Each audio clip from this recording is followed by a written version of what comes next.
Like dead ass. How real is that? I love it. Cheers. Clink. All right. What's up, motherfuckers?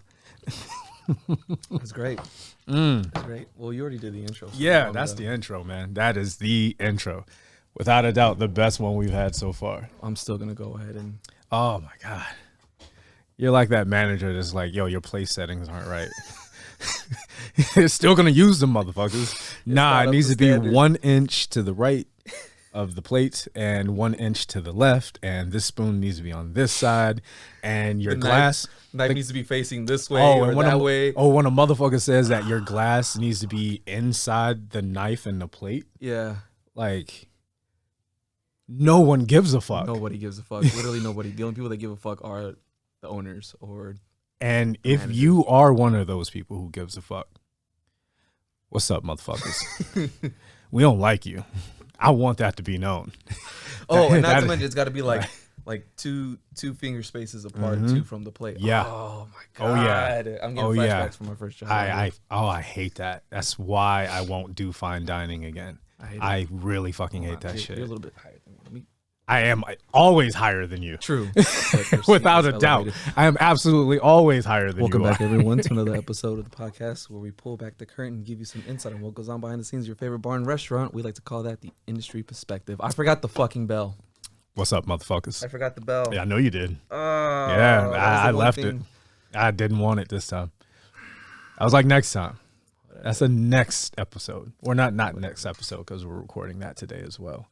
So off camera, we were talking about, you had mentioned how some dude was getting a drink, but he wanted it in what do you call it? A real glass? A regular glass. Regular glass? Yeah, regular We had glass. talked about that in a previous episode. We have. But that reminded me that over this weekend, some guy comes up to me at the bar. He's like, because we serve beer and wine. He's like, oh, what? He's like, what kind of drink you got? Like, what kind of drinks you got? I show him the menu. I'm like, right there, this and that. He's like, oh. He's like, all right, can you give me one that's like what's okay for the guys to drink? And in my head, I'm like, all of them. Yeah. What do you mean? Because we had like strawberry margaritas, regular margarita. Well, drinks are gender neutral. Yeah. I don't know if but everyone he kept asking that. He's like, oh, what about this one? Is that one cool for it? They're gender fluid. I wish I had the bell. That's why I left it. I wish I had the bell. God damn it. That's why I left it. That's a good one. I'm not even mad at that. That's a good one. That is a good one. Thanks. I will. Thanks. Yeah. That's off to you, sir. That Thanks. was a good one. Thanks, man. I'll take a little cheers on that one. That was a good one. But he kept saying like, what's a good one for the guys? You point to one. Is that one okay for guys to drink? Like that's the guys' drink. And I'm like, man, I love that. He just kept reiterating that he wanted a manly drink. And in my head, I'm like thinking to myself, like, it's beer and wine. So if you're leaning on that side, then just get a beer. He ended up getting a strawberry margarita because he kept asking, like, which one's the guy drink? I'm like, well, you get the strawberry margarita. He's like, yeah, I'll get that one. Well, that's one of my favorite things is when someone says, what's the strongest thing you got? Or what's a drink for a man or whatever? And they want the sweetest thing on the fucking menu. The irony. Like, you don't take your ass to WeHo and just come out already. Just be who you are, man. Like, come on now. Be proud. Yeah, just honestly, no one cares about what your glass looks like. And you should have friends that you feel comfortable enough getting clowned on. Because, like, if my friends don't clown me, I know we're not friends. That's just how it is. Yeah. I don't know. Like, too many people are soft, especially when it comes to the public perception of them. And how that ties into our pod is like, you see people all the time who are trying to act a certain way just because they're at the bar. Especially if there's other coworkers or something involved or someone they're trying to impress. And it's like, dude, no one here cares. We're just here trying to have a good time. Yeah. No, for sure. So drink whatever you feel like drinking. Just drink it. Just fucking nobody fucking cares. Yeah, don't yell at me. I just thought it was hilarious because like he wanted to be. There's insecurities and that I wasn't making fun of that. Yeah. It's just the fact that he kept reiterating that he needs to be like a manly drinker or something that's okay for men to drink. And I'm like, bro, it's look at the place you're in. Like it's pink, it's blue. Like you already stepped in and you already crossed that line. Yeah. So just drink whatever. Or the ones who are like, what's that? while you're making a drink. Yeah. You know, like that's my favorite. It's not. Like, what's good here? Everything. Everything. How do you want me to answer That's why we're that? open for business, because everything's good. Yeah. Now, I will say that, like, I have been Personal known preference. to be honest about, like, if something's not good on the menu. I will tell you if I don't think you'll like that based off of, you know, whatever information I have on you, like, based on what you've already been drinking or the conversation we've had. Yeah. So I will be honest with you about, hey, I don't think you would like that, or it's not my favorite thing on the menu. But I'm not going to sit here and say that something on the menu is just plain out bad. Like, what kind of employee would I be? You know, what kind of teammate would I be if I said that? Everything's, you know, based on your own preference. But what I really hate is when someone's like, I don't know what I want to drink. And they see you in the middle of building a cocktail and they're asking you questions, or when you finish a cocktail, or several different ones, like you make like 2 or 3 of this, or, you know, whatever. You could have 4 cocktails in front of you and they all be different. And someone would be like, well, what's that? Which one? What do you mean? Or asking another bartender, what's that, when they didn't make the drink. I can tell you what I think it is. Yeah. I don't know. It might not be. Pay attention. On our Take menu. notes. Yeah. You know, but don't ask someone a question when they're working. That's like if I walked up to you while you were in the middle of your job and just thought that I could just ask you whatever because I have a question, like, oh, what are you typing over there? You know, why are you turning that wrench that way? You know, like why are you sewing up that artery right there? What's going? Yeah, Go into the operating room. You're like, what's that? Yeah, that's the heart. It's like for cooks, no one wants you to be standing over them while they're cooking. You know, like you don't just. What are you chopping up right there? That right there. Onions. Those people that like reach over the glass, like what's that? Because then you just sound that? like a kid that just asks a million questions. Ooh, Yeah. what's that? Ooh, what's that? Yeah. What are you doing? Why are you doing that? Oh We God, could yeah. just- now, we could just shit. talk once I'm done and I come back to you, and then we could do it the right You're way. fucking up my flow if you're asking 100 million questions. Like, dude, I don't even know what I made. That happened to me. Yeah. I think last week or so. Happens to me every single shift. They started talking to me, and I'm like, "What the fuck did I just put in there?" And I'm like, trying to smell it, taste it. I'm like, Yeah. fuck, just dumped it Yeah. out. I had no idea.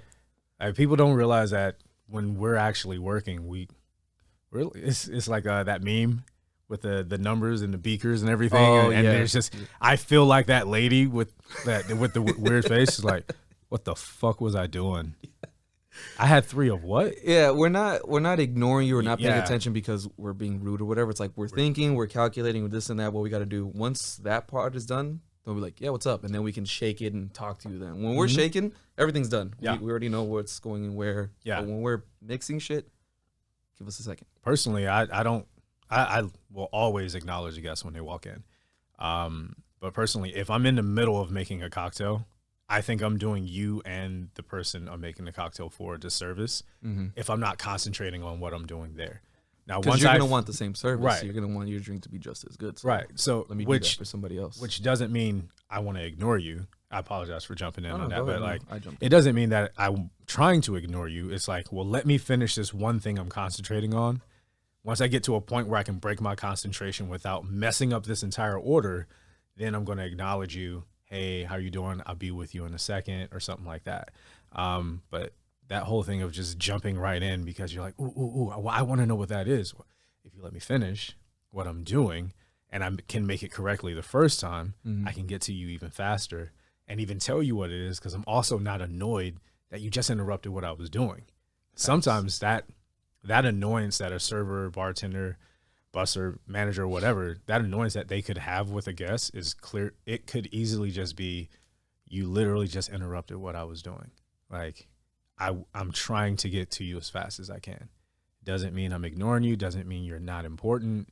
I just need to fix this thing. Or as we say, I need to put out this fire before I can move on to the next one. You know?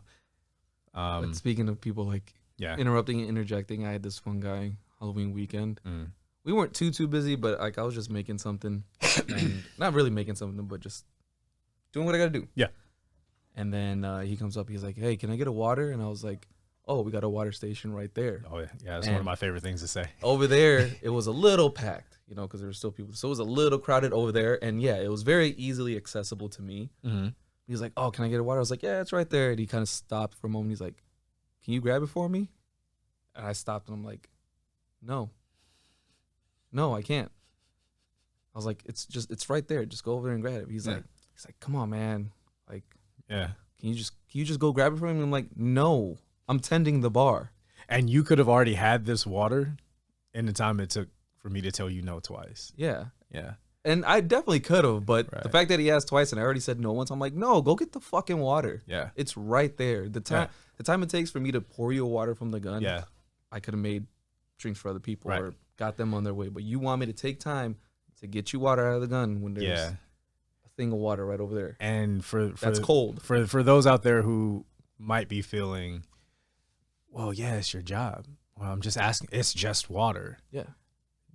Do you work for free?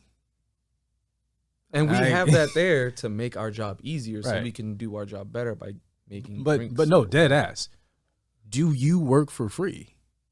That's a real question, because I'm getting paid a lower hourly to work this job, and I'm surviving off of tips, which is why my service has to be at the level that it needs to be. Yeah.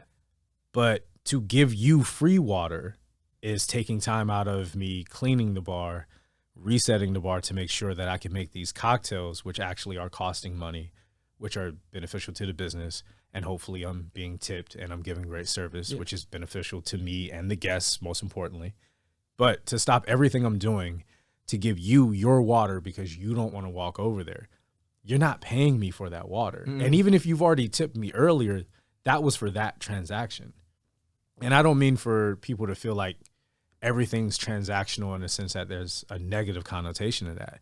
Everything is transactional at the end of the day. It's, are you paying me or, you know, giving me some kind of energy, some kind of reward for whatever it is I'm also doing for you or whatever it is. Yeah. But just getting you a water because you're like, oh, I don't want to go over there. I don't want to go through the crowd and have to this and that. Shut up. Yeah. If your boss asked you to file one more report and you've already clocked out, you can be like, I don't want to do it for free. Can I just do it tomorrow? Just do it tomorrow. Yeah. It's 5 o'clock. Yeah. Yeah. My office hours are from 9 to 5. 9 to 5. 9 to 5, man. Ask me like, to do it tomorrow. I'm already clocked out. Sorry. For real. And I wish people understood like how it looks when you show up to a venue 5 minutes before it closes, 15 minutes before it closes. Oh, I just wanted one drink, or I just wanted this, I just wanted that. I want to make clear why, you know, those things are in place to like close a place down after we're doing last call and things like that, because no one wants to pay, especially in Los Angeles, pay for a cocktail or a round of cocktails or whatever, and then be told you have to rush to finish it and get out the door within 10 to 15 minutes because we're closed. So for the people who come in thinking like, oh, you got enough time where I can have a drink, but are you going to enjoy that drink? Probably not. You know, and now we're going to get into a, you know, uncomfortable situation when it's like, okay, I really need you to leave because I'm trying to go home. Yeah. You know, or and you're trying to go home or you're trying to go somewhere else. Yeah. But you're still here because you ordered this drink last minute. So now we're both in a situation and it's your fault. Yeah. Yeah. And partially the business, because sometimes businesses do that where they want to just gouge and we all know those managers who are like, oh man, we want to make sure that the guest is taken care of. Like, give that same energy to your employees. Well, what about me? Like, I'm done. The place is clean, but I can't go home because these people are still sitting here. Like, I get it. We want to make money and this and that, but you know, just because people walked in 2 minutes before we officially close, like, I don't need their $5-10 that bad. I'd rather be at home, right, relaxing, decompressing. Like, I'm done. Right. Mentally, like, I'm already done with the day. I've cleaned. Well, it's good. I'm good to go. I'm just waiting to get these people out of here. Like, I'm already mentally clocked out. Right. Despite if my hours, even if I'm technically on the clock for another 30 minutes, I'm done. We're done. Yeah. There's really not much more money to be made or any tips to be had that are really worth me staying those extra 30 minutes to make sure everybody, no, sorry. What if, you know, you got a babysitter and you have to be home at a certain time, you know, or you got to get out of that venue fast enough to get your car out of the garage before they close it. But now you won't be able to do that because someone wanted that last glass of wine or that last beer or whatever. It's like, we're not trying to be rude to you. Yeah. There's a way to do anything. We're not just saying you just tell guests like, no, we're closed. Like, there's a way that you could talk to the guests and be like, well, we've already done last call. And yeah, I mean, we're only going to be open for 10 more minutes anyway. Like, do you really want to rush? You know, probably better to come back tomorrow. I'll give you a shot, no problem. Give you a shot. Anything that you can just knock back real quick, sure. But I'm not going to do wine. Because who wants to chug their wine? Exactly. 21-year-olds. Who wants to chug a beer? 21. Nobody wants to do that shit. So I'll give you a shot. Something you can just knock back real quick. No problem. Send you on your way. Yeah. I have no problem with that. But that whole thing of just like, yeah, you're going to sit there and enjoy your drink. It's like, nah, man. And we don't want to rush you out. That's why we're turning you away. It's not like, oh, we don't want to do it because we're lazy. No, it's just we don't want to rush you because then you don't get the right experience at this place. Even like this might be your first time here. I don't want to give you a bad experience. I want to give you the full experience. Like, come back when we're open up tomorrow at 5 o'clock, 6 o'clock. When there's nobody here, we can talk. We can talk about the cocktails or whatever it is. But I don't want to rush that experience for you. You're going to have a bad experience, and I don't want that for you. Right. I don't want your only memory of me or your last memory of me or this venue to be, hey, hurry up and buy. Yeah. Like, or hurry up and buy. Like, hurry up, buy your shit, get out. Like, no one wants that. I don't want you to do that. I don't, like he said, I don't want your 5, 10, or 0, which a lot of times has happened. Someone's like, oh, I just want one more drink. And then you give them that one more drink. They stiff you on the tip, and then they don't want to leave. You know what I'm saying? And then they're a pain in the ass to get out and all the other stuff. It's like, you know, last call is last call for a reason. That's when hands get thrown. Yeah. It is. It really is. It really is, man. Yeah, I'm not saying in general. I'm speaking specifically towards him. Yeah. Yeah, I was just saying. Yeah, I remember recently, I heard the words, come on, man, just leave like a man. Don't make me take you out of here. Oh, it was said so calmly. And the person says looked that back, really chill. You need to walk out. And it was said with a smile, because he was like, if you make me fuck you up, I'm gonna fuck you up. But I really don't want to do it. I'd rather you leave. And I was like, I think you should leave. Yeah, I think you should leave, man. You know, that guy is already a badass, but he's also 3 times your size. You will not win. You will not win. He is so nice. For you to get him to this point, pissed off the wrong one. The last motherfucker that did that got beat the fuck down. I'm telling you, don't be fucking with security, man. No, like the homie said on what was it, Atlanta season 1? He's like, hey man, he knew all the moves. If you don't know all the moves, don't be fucking with security, man, because they waiting. Waiting for someone to fuck up. Yeah, they. Oh man, you done made their whole day. But like the younger ones, they're like, man, I want somebody to get out of line today. Somebody please step out of line. Oh, you know what? I that's why I want to have Caesar on here whenever he comes out to visit. Shout out to Caesar. He does security. He's back. What was it? Episode 4, I think it was. He was on. Caesar? No, not Caesar. That's Wilson. That's Wilson. That's yeah. Wilson. Shout out to Caesar. I haven't met you yet. Shout out to Wilson too. Yeah. Yeah. But Caesar does security, and he tells me some of the stories about like those like top flight security. Yeah. And it's fucking hilarious. Yeah. But I hate that we continuously do this. Yeah. But I have a little story about Casamigos. Not really a story, just okay. All right, let's not burn too many bridges. Yes. I mean, they don't care about us anyway. They're gonna get their money. It's unfortunately. So one of the bars I work at, we do beer and wine. So none of that. They come up and they ask like, "Oh, can I get a shot of Casamigos?" I'm like, "Well, we don't have that, but we have agave wine." So and they always ask like, "What's the difference?" I'm like, "Well, wine is fermented, alcohol is distilled. That's the difference." And I show it to them, and people are like, "Oh no, I don't want that." But you just asked me for Casamigos. This actually tastes better than the Casamigos that you were gonna drink. Like, it's got a lower alcohol content, sure, but it's like, you just asked me for Casamigos and you're gonna walk away in disgust because I offered you this? It wasn't the Migos they wanted. It wasn't. R.I.P. Takeoff, man. R.I.P. man. R.I.P. Takeoff. But yeah, it's just funny that they come with that energy. It's like, no, I want Casamigos. Oh, you don't have that? What is this? Get that disgusting shit away from me. It's like, but you're drinking. You're asking for Casamigos. So you might as well just have this. Yeah. Because you clearly don't have a refined palate. Casamigos, and I say this not as an insult. I know that in the past I've made my jokes, as most bartenders do, about Casamigos. Yeah. I'm just saying, but Casamigos was made for people who don't like the taste of alcohol. Mm-hmm. That's just what it is. For people who want tequila but don't like the taste of tequila. You're going to drink something like a Casamigos or another brand. There are several others that I don't want to name names, but you know who you are. Because I've been at tastings for different tequilas, and they're like, well, if you like Casamigos, you'll like us. And I'm like, oh, I've already written you off at that point. I'm sorry. Like, I like the taste of alcohol, but I don't like to get drunk. Like, you know this. I get high, yes. But I like the taste of alcohol, which is why I only have like one or two. Mm-hmm. So I want the alcohol to actually taste like alcohol and to taste good. I want to, I want to feel something when I have a cocktail. That's what she said.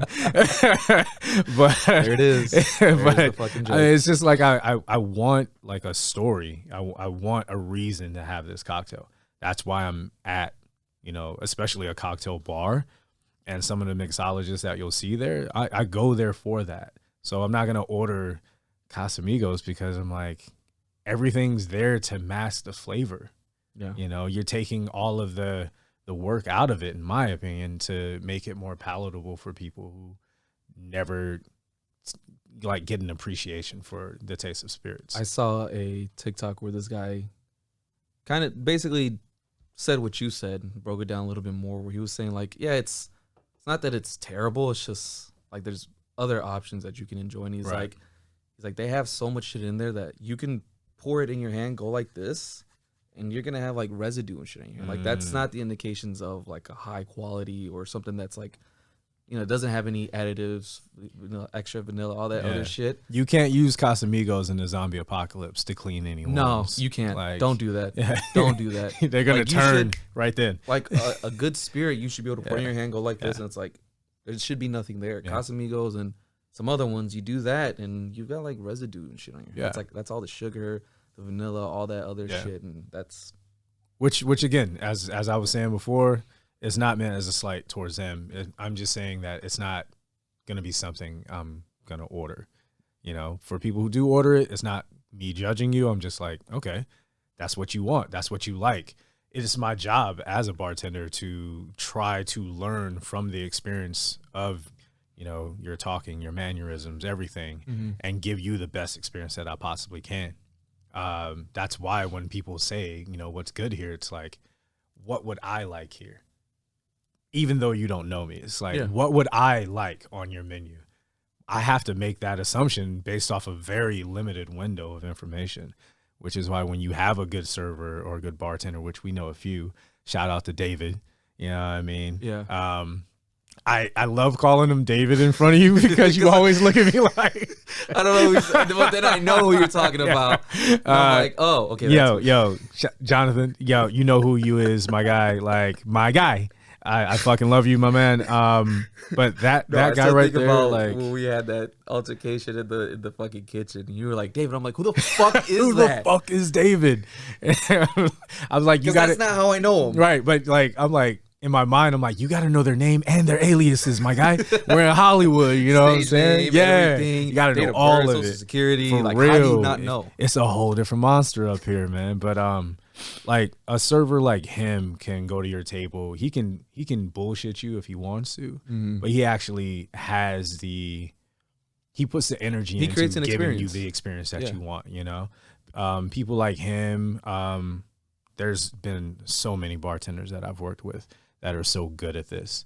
One of my favorite was Hanaya, and Kelly from back in the day. Like, I'm naming names because they're so fucking dope. But just the way that they could give you their experience and are just run of the mill experience, but they could also give you your experience that you're looking for. And for people to be able to do that is such a talent.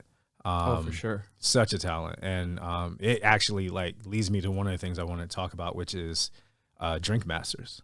So free publicity here, even though they don't need it from us anyway. Mm-hmm. But it's a new show on Netflix. Mm-hmm. I know you hadn't seen it yet, but I Not watched yet. like the first episode. Yeah. Man, just seeing the levels to this shit. And I'm like, that's not something I could do. But I think you could. No, not to the level that these people are at, because they put years and time into their craft. I'm doing so many other things that I can't put my all into the craft of mixology. I think you do better than the one contestant you told me. That's because I actually have been trained. Like that person was like, I'm on TikTok and I make cocktails. I was like, you will not make it past this episode, which is kind of funny because she did it. yeah, she didn't. And the people she beat out, they didn't do great of jobs either, but it was because they swung for the fences and they missed.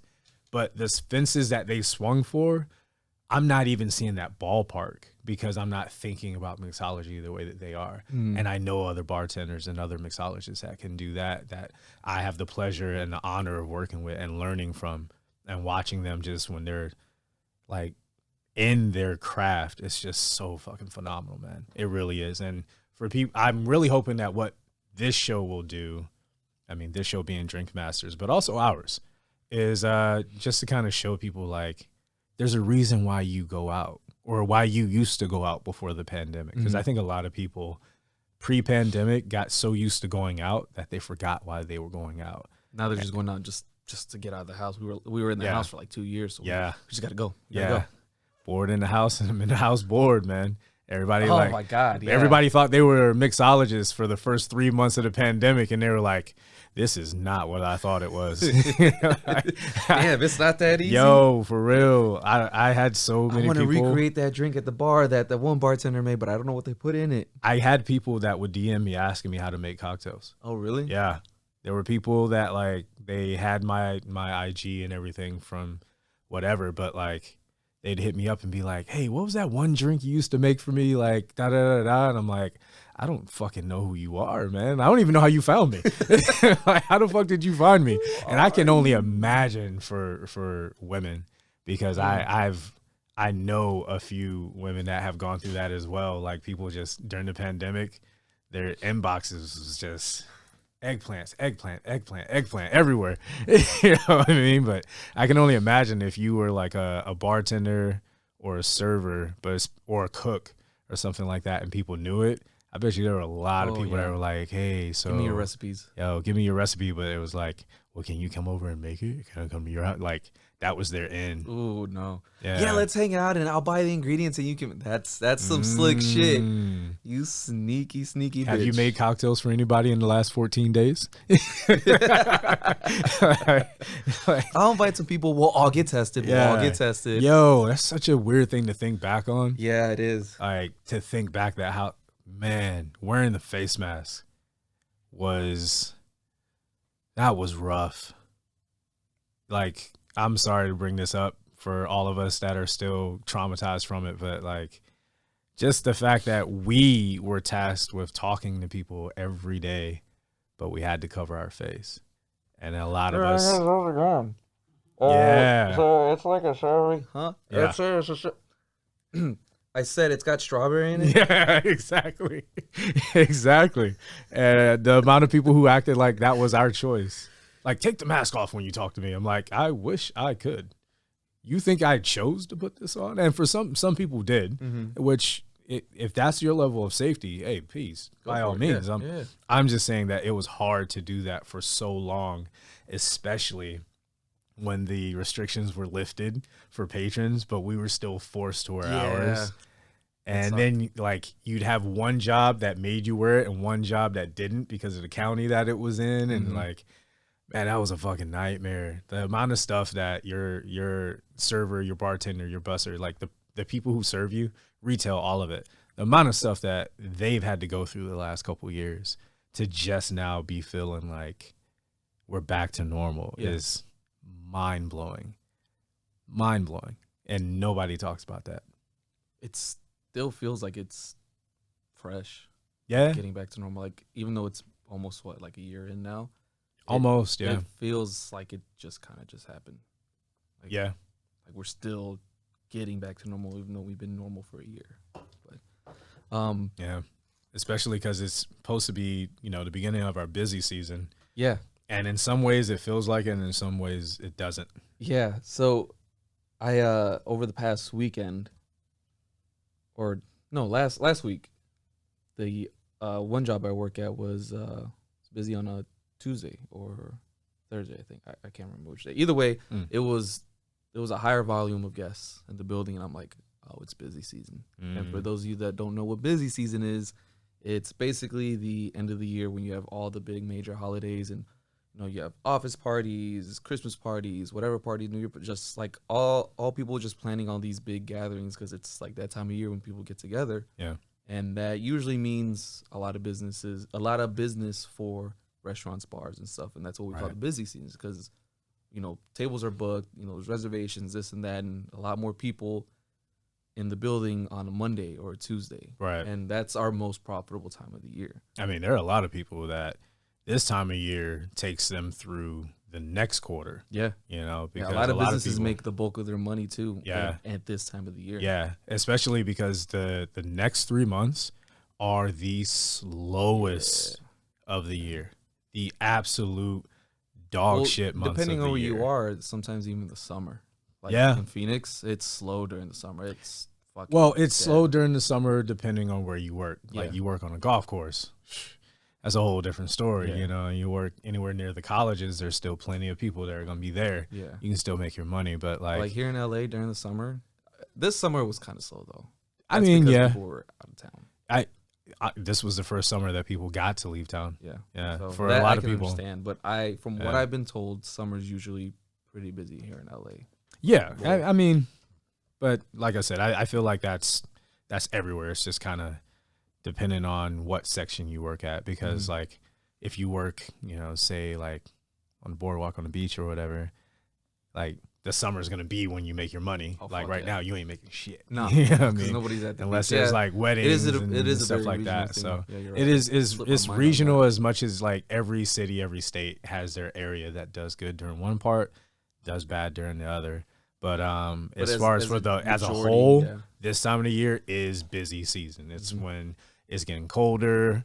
So people want to be indoors more. They still want to go out. So they're going to be looking for more bars and more, nightclubs and stuff like that.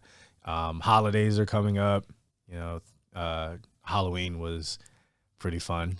I had a good time. I worked. Halloween was good. I worked an event all Halloween weekend, so the costumes were insane. It was a great time. A lot of Buzz Lightyear costumes and Woody costumes. That's what I saw. I didn't. I saw a lot of Buzz Yeah. Lightyear.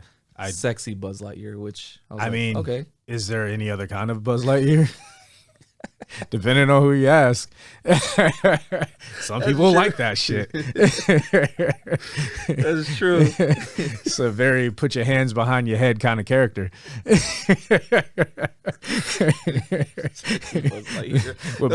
Buzz Lightyear, the body cam always stays on.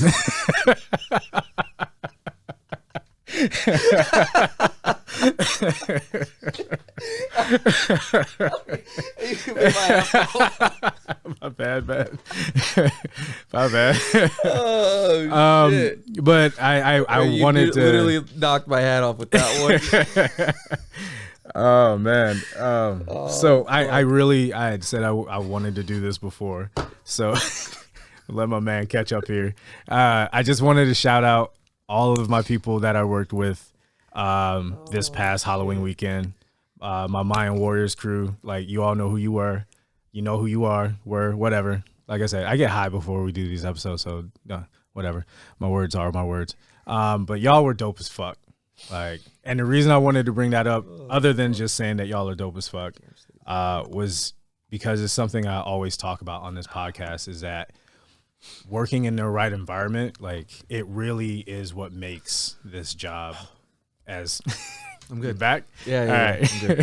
I'm good. But it really is what makes this job easy to do sometimes when you're lucky enough to work with a good crew and the environment that you're working in is like healthy and conducive to, you know, just be productive and feel good about what you're doing, like your results are just fucking dope. And you end up bonding with those people and keeping in touch with those people for like weeks and months after. Like I've had places that I've worked at where I never talked to anybody before. And I've had places where I've worked at where those people are still a part of my life 6-7 years later. So, Oh yeah. you know, it's just always dope when you get to be a part of something, and you don't know, like you're apprehensive, like, I don't know what I'm walking into. And then you walk into a crew and everyone's just like, yo, let's just fuck it up. Like, let's just fuck it up. Let's just have a good time. And then you get to watch other people have a good time because you're having a good time with what you're doing. You know what I mean? Even if it's slow or it's busy or whatever, you're like, yo, this environment is nice. The people I'm working with is nice. And it's like, it makes it easy. It's always easier when you make a little bit more money too. It is. Yeah, it really is. It really is. It makes it good. It To really is. piggyback a little bit on when we were talking about Yeah. the Z season, you noticed it, and I've noticed it too. But some people are like, oh, they're gonna get busy. I should apply there and make some extra money. Like this is not the time to apply. You should have applied back in August. Yeah. August was the time to put in an application because that's when they're looking at people when it's slow enough so they can gauge your talent or whatever your skill level. Do not apply when we're busy because you could just come in and, like you said, like you have a good crew, but you could just be that person that comes in and fucks it all up. Yeah. But this is not the time to apply. You should have done that months ago. Yeah. It's like just for like a visual, as I always have to give you one. It's like you applying to work the pit crew for a NASCAR race team, but you're trying to apply during the race. You walked up and you're like, yo, I'm good with the wrench. You know what I'm saying? Like I can work these tires, you know? And they're like, bro, you should have been here a little while back. Like race already started. Everybody's already got a tire in hand. What are you talking about? Our wrench guy is right there. Yeah. Nah, you come in with the wrench. That's your resume. Your wrench. You walked up like, yo, I have my own tools. I can fucking change tires. It's like, I don't give a fuck. Like, all right, we already got our crew. We're good. We're good. Like, nah. We're already 5 laps in. What the fuck? Get out of here. Yeah. Like, that's the amount of people like I've seen walking in, resume in hand. One motherfucker came in. He came in with his resume, okay? And he only had one. And he left it. And I just remember thinking to myself back in the day, like, for anyone who brings only one resume, either you only plan on applying to one place or you didn't think far enough to bring more resumes to apply to multiple places. Yeah. Either way, you don't look like someone who's planned ahead. If you hand me a resume and I can see an empty folder and be like, nah. Because either you're, especially this time of year, you're coming in with a level of arrogance that we need to hire you when we're actually overstaffed. That is a lot of arrogance. Yeah. Oh shit. Like, I don't like that. That shows like either you're arrogant or you're too dumb to know that you're fucking up. Yeah. Even right there off the bat, you're showing that you're not a qualified candidate. Right. Like you said, they can come in and just fuck the whole ecosystem up. Because they come in being like, oh, you know, I'm the best at this and that, or I've won this competition, or I have this many followers online. Like, no one gives a fuck about that. Like, I need to see how good you are when it's slower and we get in the weeds. Yeah. I don't need to see how good you are for the first time during a holiday party. You know what I mean? When we're completely in the weeds, we're properly staffed, but at the same time, like, there's a few other people that should have got fired before now. Yeah. So, you know, we got to deal with them too. And then you come in fucking it up. Man, you might get choked in the parking lot, man. Like, dead ass, man. You might end up thrown up in one of the them linen baskets with all the dirty rags. Oh shit. Bruh. Yo, honestly, I'm going to say it. I think that should be a thing for like bussers and barbacks who don't pull their fucking weight. Throw them in the linen basket. Throw them in a linen basket, yo. Like at the end of the shift, just dump them in there upside down with their feet dangling. like don't come back until you learn how to do the job. Because I am so sick of seeing these bussers and these barbacks that come in and they don't want to work, man. I'm sorry. Like we're gonna finish it up on this because we're running a little bit. Well, we'll see how it goes. All I'm saying is, one thing I cannot stand is a motherfucker who comes into a job with no plan at all. Even if you come into this industry and you're saying like I only want to do it for a year or two, have a plan for that year or two. Mm-hmm. Don't come into it as a busser because your homie's a busser and your other homie's a busser or a barback, and you hear like the money's okay. Yeah. And you come in and you're like, oh, I don't know the job and I don't care to know the job. I'm just with my homies. I'm just here with my homies. And it's like, fuck. Nah, I need somebody who knows the job and wants to do it right, because that's the person that's going to help me do my job correctly. You know what I'm saying? Like, if I got to do my job and your job, why am I tipping you out? Like, dead ass, why am I tipping you out? I can't stand tipping out somebody who don't work, man. I really can't. Ask any server about that. Yo, ask any server about that. I know a couple of you servers is like, right now you're like, yeah, this motherfucker's spitting. Yeah. I've seen y'all tip out a motherfucker. I got to tip out this busser, but I had to clean my own table. I had to run my own food. Yep. I get it. Yep. Hey, I'm right there with you. I've watched a motherfucker be like, and they hand the money to like the like busser lead or whatever and be like, I'm giving you this amount, but y'all tell this person that y'all got that amount and y'all keep the rest. I've seen it happen. That's what you get. I've seen it happen. Nice. I've seen a motherfucker only get like 30% of what they were supposed to get because they only did 5% of the work. Like, straight up. Like, y'all gotta step y'all game up. If you're being tipped out, you need to do the work. Yeah. Don't expect the bartender or the server to do it for you. And same thing for all the other bartenders out there. If you're part of a tip pool, do your job. Mm-hmm. And if you don't want to work there, go get another job. Go somewhere else. Please don't be there soaking up hours that I could get to pay my bills. Like, I'm working 2 jobs because you're taking up hours at this job that I could have. And I like it here. But you just over here fucking up the ecosystem and shit. Like, can't fuck up the ecosystem. Nah, don't fuck with the money. Yo, don't fuck with the money. I will forgive a lot. But if you fuck with my money, we're done. That's it. That's just it. I don't even let people borrow money for that reason. Like, straight up. You got anything else on that one? Just that it's another milestone. It's our 20th episode. Oh, shit. Still can't drink yet. Can't drink yet. Yeah. Next episode will be 21. We can underage drink. Oh, shit. That just reminded me of a topic for maybe the next one. People that get in with fake IDs and shit. But yeah. Ooh, yeah. 20th episode. So yeah. Clank, clank. Clank. Happy anniversary. All right.